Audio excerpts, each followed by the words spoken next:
కర్నూలు జిల్లా మంత్రాలయం నియోజకవర్గం 4సారి అవకాశం ఇవ్వమని ప్రచారంలో ఎమ్మెల్యే వై బాలనాగిరెడ్డి కోరుతున్నారు. కర్నూలు జిల్లా పెద్దకడుపూరు మండలం తారాపురం గ్రామంలో ప్రచారం మొదలుపెట్టారు. ప్రచారంలో చంద్రబాబు నాయుడుపై ఘాటు వ్యాఖ్యలు చేశారు.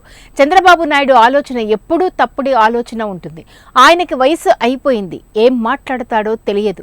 మా కుటుంబానికి 3 సీట్లు ఇచ్చారంటే నేనెప్పుడూ ప్రజల్లో ఉంటాం కాబట్టి ప్రజల ఆశీస్సులతో జగన్మోహన్ రెడ్డి సీట్లు ఇచ్చారు. మీకు దమ్ము ధైర్యం ఉంటే సింగిల్గా రండి అంటూ ఘాటుగా వెల్లడించారు. మీడియా సమావేశంలో మంత్రాలయంలో 4సారి మంచి మెజార్టీతో గెలిపిస్తారని నమ్మకం ఉందని ప్రజలను కోరారు.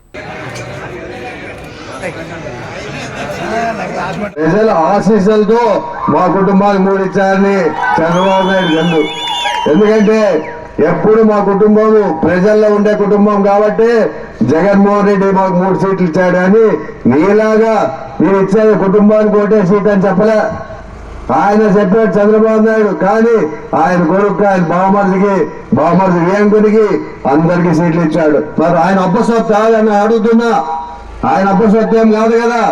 జగన్మోహన్ రెడ్డి మాకు ఇచ్చాయంటే నేను మా అప్పసొత్తు అని మేము చెప్పుకోలే, ప్రజల సొత్తు అని చెప్తున్నా. ఎమ్మెల్యే రోజు అసెంబ్లీలో కూర్చాయంటే ప్రజల సొత్తు అని చెప్తున్నా.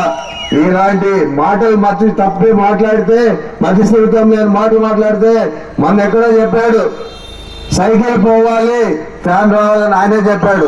తప్పకుండా అదే జరుగుతుంది. చంద్రబాబు గారు నీవు 40 ఏళ్ళ ఇండస్ట్రీ ఉండి 14 ఏళ్ళు ముఖ్యమంత్రి, నువ్వు పొత్తుతో పని ఉందా? నీకు దమ్ము ధైర్యం లేని చేత కానీ మద్దమంటాను నిజంగా. నిన్ను వయసులో పెద్దోడు కానీ వయసు కోసం మధ్య మర్యాద చేయాలని ఆలోచన చేశాను తప్ప నీ మాటలు ఎక్కడ పోయినా నీ కుమారుడు చాలా మాట్లాడుతున్నారు మా కుటుంబం పైన.